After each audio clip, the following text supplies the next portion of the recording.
ಸಿದ್ದರಾಮಯ್ಯ ಸರ್ಕಾರದ ವಿರುದ್ಧ ಕಮಿಷನ್ ಆರೋಪವನ್ನು ಮಾಡಲಾಗಿದೆ. ಕಾಮಗಾರಿಯ ಹಣ ಬಿಡುಗಡೆಗೆ ಕಾಣದ ಕೈಗಳು, ಮಧ್ಯವರ್ತಿಗಳ ಕಾಟ ಹೆಚ್ಚಾಗ್ತಿದೆ ಅಂತ ಗುತ್ತಿಗೆದಾರರ ಸಂಘ ಆರೋಪ ಮಾಡಿದೆ. ಲೋಕೋಪಯೋಗಿ ಇಲಾಖೆಯಲ್ಲಿ ಸತೀಶ್ ಜಾರಕಿಹೊಳಿ ಕುಟುಂಬಸ್ಥರ ದರ್ಬಾರ್, ಸಣ್ಣ ನೀರಾವರಿ ಇಲಾಖೆಯಲ್ಲಿ ಬೋಸರಾಜು ಮಗ ಹಸ್ತಕ್ಷೇಪ ಮಾಡ್ತಾ ಇದ್ದಾರೆ ಅಂತ ಗುತ್ತಿಗೆದಾರರ ಸಂಘದ ಅಧ್ಯಕ್ಷ ಮಂಜುನಾಥ್ ನೇರ ಆರೋಪ ಮಾಡಿದ್ರು. ಬಿಲ್ ರಿಲೀಸ್ಗೆ ಹಿಂದಿನ ಸರ್ಕಾರಕ್ಕಿಂತ ಈಗಿನ ಸರ್ಕಾರ ಹೆಚ್ಚು ಕಮಿಷನ್ ಪೀಕ್ತಾ ಇದೆ, ನಮಗೆ ನ್ಯಾಯ ಒದಗಿಸಿ ಅಂತ ಸಿಎಂಗೆ ಪತ್ರ ಬರೆದಿದ್ದಾರೆ. ಗುತ್ತಿಗೆಯಲ್ಲಿ ಪರ್ಸೆಂಟೇಜ್ ಕಮಿಷನ್ ದಂಧೆಗೆ ನಾಂದಿ ಹಾಡಿದ್ದು ಅನ್ಯ ಪಕ್ಷಗಳ ಸರ್ಕಾರಗಳೇ ಹೊರತು ಜೆಡಿಎಸ್ ಸರ್ಕಾರ ಅಲ್ಲ ಅಂತ ಎಚ್ಡಿಕೆ ಹೇಳಿದ್ದಾರೆ. ಇನ್ನು ಬೋಸರಾಜು, ಸತೀಶ್ ಜಾರಕಿಹೊಳಿ ಡಿಸಿಎಂ ಈ ವಿಷಯವಾಗಿ ಮಾತನಾಡಿದ್ದಾರೆ. ಇದುವರೆಗೂ ಪಾಪ ಜಾರಕಿಹೊಳಿ ಸಾಹೇಬರು ಪಾವಿತ್ರತೆ ಕಂಡ್ಕೊಂಡ್ ಬಂದಿದ್ರು. ಈಗ 3-4 ತಿಂಗಳಿಂದ ಅವ್ರ ಸಂಬಂಧಿಕರು ಒಬ್ರು ಇದಕ್ಕೆ ಹಸ್ತಕ್ಷೇಪ ಮಾಡಿಬಿಟ್ಟು ಎಲ್ಲಾ ವ್ಯವಸ್ಥೆಗಳನ್ನು ಅವ್ಯವಸ್ಥೆ ಮಾಡ್ತಿದ್ದಾರೆ. ಜಲಸಂಪನ್ಮೂಲ ಇಲಾಖೆಯಲ್ಲಿ ರವಿ ಬೋಸರಾಜ್ ಅವರೇ ನೇರವಾಗಿ ಮಾಡ್ತಿದ್ದಾರೆ. ಅವ್ರಿಗೆ ಯಾಕಿರ್ಬೇಕು? ಆಫೀಸ್ಗಳು ಯಾವಾಗ ಹೋದ್ರು ಅವರೇ ಇರ್ತಾರೆ. LOC ರಿಲೀಸ್ ಅವರೇ ಮಾಡ್ತಾರೆ, ಗ್ರಾಂಟ್ ರಿಲೀಸ್ ಅವರೇ ಮಾಡ್ತಾರೆ. ಸೆಕ್ರೆಟರಿ ಕೇಳಿದ್ರೆ ಇಲ್ಲ ಅಂತಾರೆ, ಚೀಫ್ ಇಂಜಿನಿಯರ್ಸ್ ಕೇಳಿದ್ರೆ ನಂದು ಏನಿದೆಯಪ್ಪ ಮಂಜುನಾಥ್ ಅಂತಾರೆ.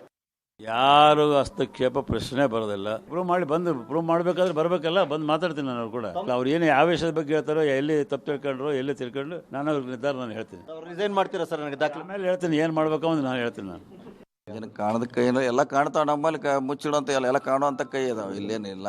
ಯಾಕಂದ್ರೆ ಎಲ್ಲರಿಗೂ ಕೊಡ್ತೀವಿ ನಾವು. ಈಗೇನು ಮಾಡಿದ ಅಧ್ಯಕ್ಷರು ಒಂದು ಸಾರಿ ನಮ್ಮ ಕಡೆ ಬರದೇ ಆರೋಪ ಮಾಡಿದ್ದಾರೆ. ಯಾರು ಮಾಡ್ತಾ ಇದ್ರೆ ಅವರು ಲೋಕಾಯುಕ್ತಗೆ ಇಲ್ಲಾಂದ್ರೆ ಸರ್ಕಾರಕ್ಕೆ ಕಂಪ್ಲೇಂಟ್ ಕೊಡಲಿ, ಕೂಡಲೇ ಅದ್ರ ಬಗ್ಗೆ ತನಿಖೆ ಮಾಡಿಸೋಣ. ನಾವು ಯಾರಿಗೂ ಕೂಡ ಯಾರು ಕಾಂಗ್ರೆಸ್ನವ್ರು ಯಾವತ್ತು ದುಡ್ಡು ಮುಟ್ಟಲ್ಲ, ಪರ್ಸೆಂಟೇಜ್ ಟಚ್ಚು ಮಾಡಲ್ಲ. ಯಾರು ಕಾಂಗ್ರೆಸ್ ಅಂದ್ರೆ ಏನ್ರಿ?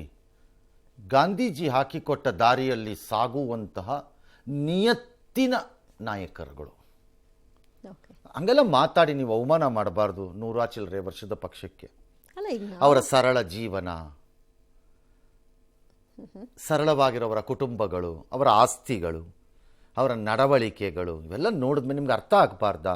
ಕಾಂಗ್ರೆಸ್ನವ್ರು ಮುಟ್ತಾರ? ಛೆ, ಬೇರೆಯವರು ಅವರಾಗದೇ ಅದಕ್ಕೆ ತಿನ್ನಕ್ಕೆ. ಕಾಂಗ್ರೆಸ್ನವ್ರು ಮುಟ್ತಾರಾ? ಹಂಗೆಲ್ಲ ಹೇಳ್ಬಾರ್ದಪ್ಪ. ಗುತ್ತಿಗೆದಾರರೇ ಆರೋಪ ಮಾಡ್ತಿದಾರಲ್ಲ ಸರ್, ಅವರ ಕುಟುಂಬಸ್ಥರ ಮಾಡಲಿ. ಕೆಂಪಣ್ಣ ಆರೋಪ ಮಾಡಿ ದಾಖಲೆ ಇಡದೇ ಇದ್ದಾಗ, ಬಟ್ ಆ ಹೇಳಿದ್ದೆ ವೇದವಾಕ್ಯ ಅನ್ಕೊಂಡು ಓಡಾಡಿದ್ದ DK Shivakumar, Satish Jarkiholi are whoever it is, ಮಜಾ ತಗೊಂಡ್ರಲ್ಲ, ಚೆನ್ನಾಗಿತ್ತ? ಈಗ ಅದೇ ಕೆಂಪಣ್ಣ ಸ್ಥಾನದಲ್ಲಿ ಮಂಜುನಾಥನ್ ಯಾಕೆ ನೋಡಲ್ಲ ನೀವು? ಕೆಂಪಣ್ಣ ಮಾತ್ರ ಹೇಳಿದ ತಕ್ಷಣ ಸರಿ ಸರಿ ಸರಿ, ಏನು ಓಡಾಡಿದ್ದೆ ಪ್ರೂವ್ಡ್ ಅನ್ನೋ ಥರ. ಇದೇ DK ಶಿವಕುಮಾರ್ ದಾಖಲೆ ಕೊಟ್ಟಿದ್ರೇನ್ರಿ? ಬರೀ ಹೇಳಿಕೆನೆ ದಾಖಲೆ ಮಾಡ್ಕೊಂಡು ಓಡಾಡಿದ್ರಲ್ಲ ನೀವು. ಇವತ್ತಿಗೂ ಕಾಂಗ್ರೆಸ್ ದಾಖಲೆ ಕೊಡಕ್ಕಾಗಿದೆಯಾ? ನಾಗಮೋಹನ್ ದಾಸ್ ಕಮಿಟಿ ಮಾಡ್ಕೊಂಡು ಕೂತಿದ್ದೀರಲ್ಲ. What is the report he has given? ನಾಚಿಕೆ ಬೇಡ ನಿಮಗೆ? ವೆರಸ್ ಈಗ ನಾಗಮೋಹನ್ ದಾಸ್ ಕಮಿಟಿಗೆ ಇದನ್ನು ಕೊಟ್ರಪ್ಪ, ಸತೀಶ್ ಜಾರಕಿಹೊಳಿ, ಬೋಸರಾಜು ಎಲ್ಲಾನು ಬೇಡವಾ? ಅಷ್ಟು ಟ್ರಾನ್ಸ್ಪರೆಂಟ್ ನೀವು ಹೇಳಿದ ತಕ್ಷಣ ಹೌದೌದು ಭ್ರಷ್ಟಾಚಾರ 40%, ಬೇರೆಯವರು ಇಲ್ಲ ಅದೆಲ್ಲ ಸುಳ್ಳದು. ನೀವು ಹೇಳಿದ ತಕ್ಷಣ ಸತ್ಯ ಹರಿಶ್ಚಂದ್ರ ಮೊಮ್ಮಕ್ಕಳು ನೀವು. ಬೇರೆಯವರು ಮಾಡಿದ ತಕ್ಷಣ ಅದು ಮಾಡಾಗೋಯ್ತು, ಕ್ಲಾಸ್ ಆಗೋಯ್ತು, ಬಿಟ್ಬಿಡಿ, ಅದು ಕೊಡ್ರಿ ನಾಗಮೋಹನ್ ದಾಸ್ ಕಮಿಟಿಗೆ. ಇದನ್ನು ಲೋಕಾಯುಕ್ತಾಗ ಯಾಕೆ ಕೊಡ್ಬೇಕಪ್ಪ? ಬೇರೆ ರಿಪೋರ್ಟ್ ಹಾಕಿಸ್ಕೊಳಕ, ಇದು CID ಕೊಡಕ್ಕೆ ಇವರೇ ಸಲಹೆ ಕೊಡ್ತಾರ. ಅದ್ರ ಬದಲು ನೀವೇ ಕೊಟ್ಬಿಟ್ಟು ಸುಮ್ಮನೆ ಒಂದು ಲೆಟರ್ ಬರ್ಸ್ಕೊಂಬಂದ್ಬಿಟ್ರೆ ಆಯ್ತಪ್ಪ, ಸುಲಭ. ಏನೂ ಇಲ್ಲ. ಈ ಕಾಂಗ್ರೆಸ್ ಸರ್ಕಾರಕ್ಕೆ ಅದೊಂದೇ ಗೊತ್ತಿರೋದು.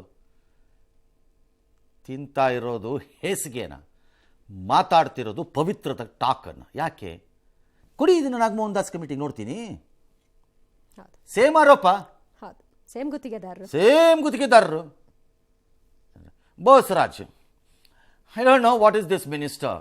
You have become a minister by chance and bonus. ನಿಮ್ಮನ್ನು ಯಾಕೆ ಮಂತ್ರಿ ಮಾಡಿದ್ರು ಅಂತ ನನಗೆ ಅವತ್ತಿನ ಪಟ್ಟಿನಲ್ಲಿ ನನಗೆ ಇನ್ನೂ ಅರ್ಥ ಆಗಿಲ್ಲ. For politically Y, regionally Y, ಯಾಕೆ ಮಾಡಿದ್ರು ಇವ್ರನ್ನ ಆಯ್ಕೆ ಮಾಡ್ಕೊಂಡ್ರಲ್ಲಿ ಅಂತ ನನಗೆ ಗೊತ್ತಿಲ್ಲ. ಅದೇನಾರು ಅವ್ರ ಪಕ್ಷಕ್ಕೆ ಬಿಟ್ಟಿದ್ದು. ನನ್ನ ಪ್ರಕಾರ ಬೋನಸ್ ಬಂದಿರೋದು ಅವ್ರದ್ದು ಯಾವುದೋ ಸೇವೆಗೆ ಗುರುತಿಸಿ ಕೊಟ್ಟಿರಬೇಕು ಆ ಜಾಗನ ಒಂಚೂರು ಪಾಪ. ಈಗ ಮಗಂದ್ರ ಮೇಲೆ ಬಂದಿದೆ, ಏನು ಇಲ್ಲಪ್ಪ, ಏನು ಇಲ್ಲ, ಅಷ್ಟೇ ಮುಗಿದಾಯ್ತು. ಸತೀಶ್ ಜಾರಕಿಹೊಳಿ ನಮ್ಮ ಫ್ಯಾಮಿಲಿದು ಯಾರು ಬಂದಿಲ್ಲ, ಮುಗಿದೋಯ್ತು. ಅವತ್ತು ಅವ್ರು ಹೇಳಿದಾಗ ಇಲ್ಲ ಇಲ್ಲ ಇಲ್ಲ ಇಲ್ಲ ಇಲ್ಲ ಇಲ್ಲ ಇಲ್ಲ ಇಲ್ಲ ಇಲ್ಲ ಇಲ್ಲ. ಅದಕ್ಕೆ ಹೇಳೋದು, ನಿಮ್ಮ ಮನೆಯಲ್ಲೂ ಆನೆ ಸತ್ತು ಬೀಳುತ್ತೆ, ಬಿದ್ದಿದೆ ಅಂತ ಗೊತ್ತಿದ್ದಾಗ ಇನ್ನೊಬ್ಬರ ಮೇಲೆ ಆಡಿದ್ರಲ್ಲ, ಈಗ ಅನುಭವಿಸಿ. ನಮಗೇನು ಹೋಗ್ಬೇಕು? ನನಗೇನು ಅನ್ಸಲ್ಲ, ಏನೋ ಆಗ್ಬಿಡುತ್ತೆ ಅಂತ ಅನ್ನೋ ಭ್ರಮೆ ನನಗೇನಿಲ್ಲ. ಎಲ್ಲರೂ ಜೀವನ ನಡೆಸುತ್ತಿರುವುದು ತಿನ್ನಲು ರಾಜಕಾರಣಿಗಳು ಅಷ್ಟೇ. ಹಾಗಾಗಿ ಈಗ ಒಂದು 3-4 ವರ್ಷಕ್ಕೆ ಇವ್ರಿಗೆ ಅಧಿಕಾರ ಹೋಯಿತು ಅಂತ ಇಟ್ಕೊಳ್ಳೋಣಪ್ಪ. ಓಕೆ, ಯಾರಿಗೆ? ಕಾಂಗ್ರೆಸ್. ಕಾಂಗ್ರೆಸ್. ಗೊತ್ತಿಲ್ಲ, ಜನ ಏನೋ ಒಂದು ತೀರ್ಮಾನ ಮಾಡಬೇಕು. ಇವ್ರಿಗೆ ಅಧಿಕಾರ ತಂತ್ರನೂ ಗೊತ್ತಿಲ್ಲ ನನಗೆ, ಅಸ್ಯೂಮ್ ಮಾಡೋಣ. ಗೊತ್ತಿಲ್ಲ. ಆಗ ನೋಡ್ರಿ, ಆಗ ಭ್ರಷ್ಟ ಭಾರತೀಯ ಜನತಾ ಪಕ್ಷ ಅಥವಾ JDS ವಾಟೆವರ್, ಇಂಥ ಸರ್ಕಾರ ನೋಡಿದ್ದೀವೇನ್ರಿ ನಾವು? ನಮ್ಮ ಜೀವನದಲ್ಲಿ ನೋಡಲಿಲ್ಲ ಇಂಥ ಸರ್ಕಾರನ, ಭ್ರಷ್ಟ ಸರ್ಕಾರನ. ಹೌದು.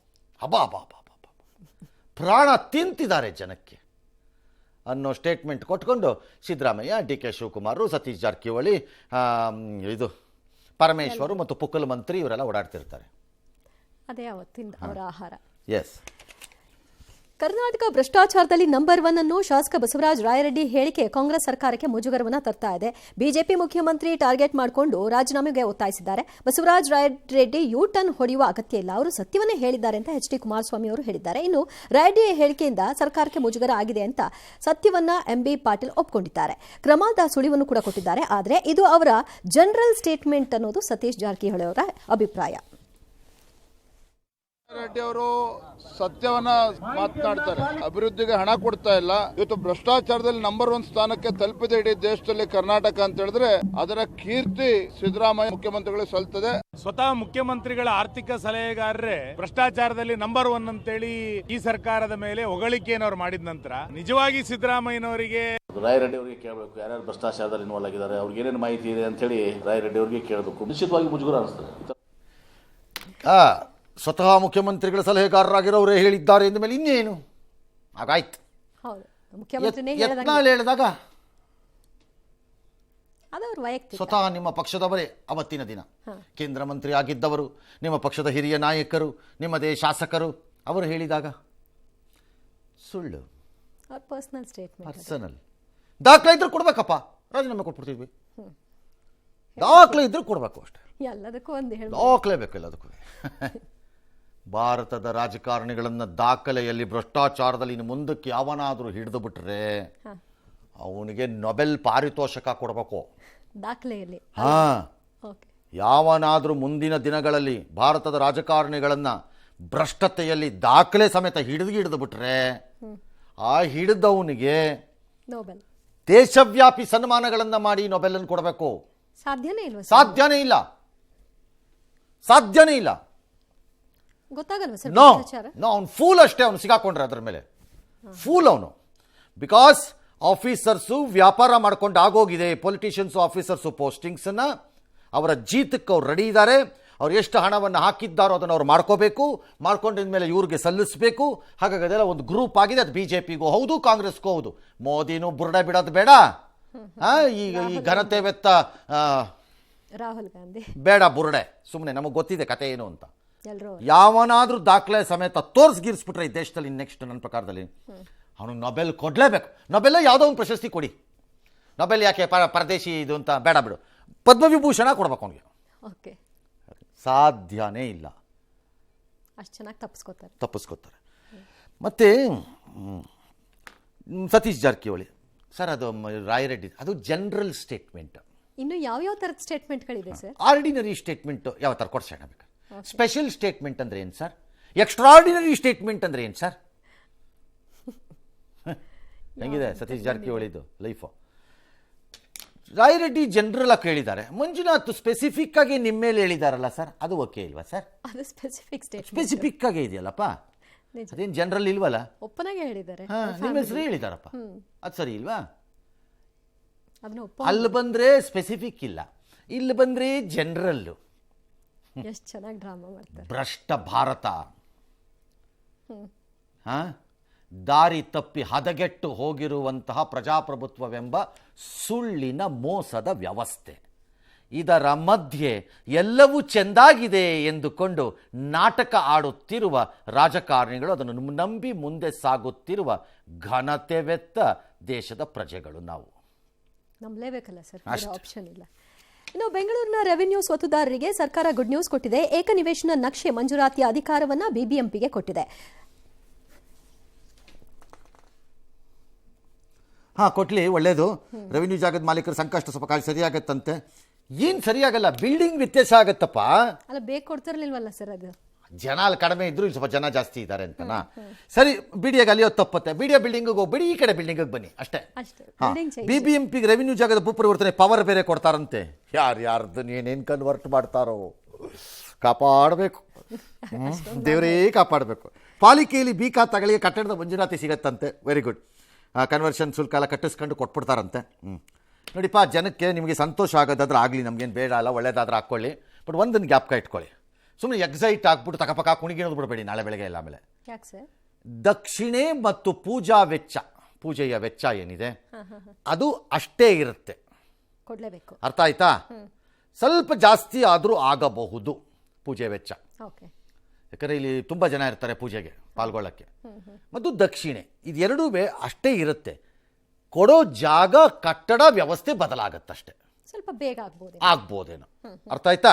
ಸ್ವಲ್ಪ ಬೇಗ ಆಗೋದ್ರಿಂದ ದಕ್ಷಿಣೆ ಸ್ವಲ್ಪ ಜಾಸ್ತಿ ಆಗ್ಬೋದು, ಅದರಲ್ಲಿ ಯಾವ ಬದಲಾವಣೆಯೂ ಆಗುವುದಿಲ್ಲ. ಇಲ್ಲೂ ಅವ್ರು ದುಡ್ಡು ಮಾಡೋ ಕೆಲಸ. ಎಸ್, ನಾನು ದುಡ್ಡು ಅಂತ ಹೇಳದ್ನ ಇಲ್ಲ, ದಕ್ಷಿಣೆ. ಮತ್ತೆ ನೀವು ಯಾಕೆ ನನ್ನ ಬಾಯಲ್ಲಿ ಎಳಿಸ್ತಾ ಇದ್ದೀರಿ ಅದನ್ನ? ನಾನು ಹೇಳಿದ್ದು, ನೀವು ಹೇಳಿದ್ದು. ನೆಕ್ಸ್ಟ್, ರಾಜ್ಯ ಕಾಂಗ್ರೆಸ್ನಲ್ಲಿ ನಡೀತಾ ಇರುವ ಬಣಬಡಿದಾಟ ಹೊಸ ಸ್ವರೂಪವನ್ನು ಪಡ್ಕೊಳ್ತಾ ಇದೆ. ಇದು ಏರ್ಪೋರ್ಟ್ ಪಾಲಿಟಿಕ್ಸ್ಗೂ ನಾಂದಿ ಹಾಡಿದೆ. ಶಿರಾ ಬಳಿ ಏರ್ಪೋರ್ಟ್ ನಿರ್ಮಿಸಬೇಕು ಎಂಬ ಟಿಬಿ ಜಯಚಂದ್ರ ಬೇಡಿಕೆಗೆ ಸಚಿವ ಸತೀಶ್ ಜಾರಕಿಹೊಳಿ, ಪರಮೇಶ್ವರ್ ಸಹ ದನಿಗೂಡಿಸಿದ್ದಾರೆ. ಆದರೆ ಎಂಬಿ ಪಾಟೀಲ್ ಇದಕ್ಕೆ ತಣ್ಣೀರು ಹೆಚ್ಚಿದ್ರು. ಡಿಸಿಎಂ ಕೂಡ ಸಂತೋಷ, ಎಲ್ಲಿ ಬೇಕಾದ್ರೂ ಆಗ್ಲಿ ಅಂದ್ರು. ನಾವು ನಮ್ಮ ಅನುಕೂಲಕ್ಕಾಗಿ ನಾವು ಶಿರಾ ಅಂತ ಹೇಳಿದ್ವಿ ಅಷ್ಟೇ, ಬರ್ದಿದ್ವಿ ನಾವು ಪತ್ರ. ನಾವು ಏನೋ ಯಾರೋ ಕೊಟ್ಟರು ಕೂಡ ಟೆಕ್ನಿಕಲಿ ಫೈನಲ್ ಮಾಡೋರು ಅವರು. ಬೆಂಗಳೂರನ್ನ ಟ್ರಾಫಿಕ್ನಿಂದ ಮುಕ್ತ ಮಾಡಬೇಕು, ಆ ದೃಷ್ಟಿಯಿಂದ ನಾವು ಬೇಡ ಅಂತ ಹೇಳಿದ್ವಿ. ಎರಡನೇದು ಆ ಕಡೆಯವ್ರಿಗೆ ಅನುಕೂಲ ಆಗುತ್ತೆ. ಶಿರಾ ಆಗಲಿ, ಕೊರಟಗೆರೆ, ಮಧುಗಿರಿ ಇವೆಲ್ಲ ಈ ಭಾಗದಲ್ಲಿ ಆದರೆ ಭಾಳ ಅನುಕೂಲ ಆಗುತ್ತೆ. ಎರಡು ಕಡೆ ಅವರು ಸರ್ವೆ ಮಾಡಿದ್ದಾರೆ ಅಂತ. ಒಂದು ಏರ್ಪೋರ್ಟ್ ಅಂದ್ರೆ ಅದು ಟುವರ್ಡ್ಸ್ ನೆಲಮಂಗಲ ಬರ್ತದಲ್ಲ, ಈಗ ಇದು ಆ ಕಡೆ ಜನಕ್ಕೆ. ಶಿರಾಗ್ ಮಾಡಿದ್ರೆ ಬೆಂಗಳೂರು ಇಂಟರ್ನ್ಯಾಷನಲ್ ಏರ್ಪೋರ್ಟ್ ಆಗಲ್ಲ, ಅದು ಏನಾಗ್ತದೆ ಡಿಸ್ಟ್ರಿಕ್ಟ್ ತುಮಕೂರು. ನಾನು ಯಾವ ಸುದ್ದಿಗೂ ಹೋಗಿಲ್ಲ, ನಾನು ಕನಕಪುರನೂ ಗೊತ್ತಿಲ್ಲ ನನಗೆ. DK ಶಿವಕುಮಾರ್ ನಂಬಕ್ಕಾಗಲ್ಲ ಇಂಥದ್ರಲ್ಲೆಲ್ಲ. ಬಟ್ ಏರ್ಪೋರ್ಟ್ ಏನು ಅನ್ಕೊಂಡಿದ್ದೀರಿ ನೀವೆಲ್ಲ? KSRTC ಬಸ್ ಸ್ಟ್ಯಾಂಡ್ ಅನ್ಕೊಂಡಿದ್ದೀರೋ ಹೆಂಗದನ್ನ? ಏನು ಅನ್ಕೊಂಡಿದ್ದೀರಿ ಅದನ್ನ? ಪರಮೇಶ್ವರ್ ಆಗಲಿ, ಜಯಚಂದ್ರ ಆಗಲಿ ಎಲ್ಲ ಬೇಕಾದಂಗೆಲ್ಲ ಯೂನಿವರ್ಸಿಟಿ ಬೋರ್ಡ್ ಹಾಕೊಂಡ್ರಲ್ಲ, ಹಂಗ ಅಲ್ರಪ್ಪ. ಬಿಸ್ನೆಸ್ ಅದು, ಇಟ್ ಕಾನ್ ಬಿ ಇದು. ನಂಬರ್ 2, ಯಾಕಪ್ಪ ಈ ಶಿರಾಲ್ ಮಾಡೋ ಮೂಲಕ 20 ಜಿಲ್ಲೆಗೆ ಲಾಭ ಆಗುತ್ತಂದ್ರೆ ದಾವಣಗೆರೆಯಲ್ಲಿ ಮಾಡಿಬಿಡಿ.